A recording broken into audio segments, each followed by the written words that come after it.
कि जब भी कुछ करना है हंस के करो, दिल से करो, और उसके बाद ये मत सोचो कि इसका रिजल्ट क्या निकलेगा, परिणाम क्या निकलेगा। आपने अपना सबसे अच्छा एफर्ट लगाया, वही इंपॉर्टेंट है। Many of you will become lawyers, many of you will win your cases, somebody will lose.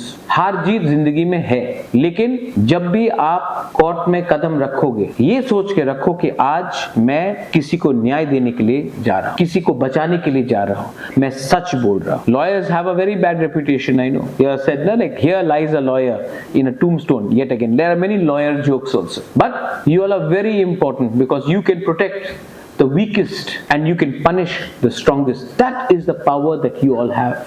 But that power cannot come in a classroom. It has to come in your mind. It has to come in your heart. मैं कुछ गलत बोल रहा हूँ, लेकिन बहुत लोग बोलेंगे पॉसिबल नहीं है। भाषण देना आसान है, जिंदगी में प्रैक्टिकलिटी करना पॉसिबल नहीं है। बहुत लोग बोलेंगे, पूछेंगे, लेकिन आपका उम्र क्या है? 25, 22, 21, 23, 25। अगर 20, 22, 25 में ही आपने गिव अप कर दिया, जब तक आप 50 के होंगे ना, आपके जिंदगी में कुछ जिंदगी का जीने का लायक ही नहीं होगा। So at least when you are young, try, debate, talk, stand up and speak out. Nobody is here to win a popularity contest, but you can still speak for your people, no matter how small, how unrepresented they are.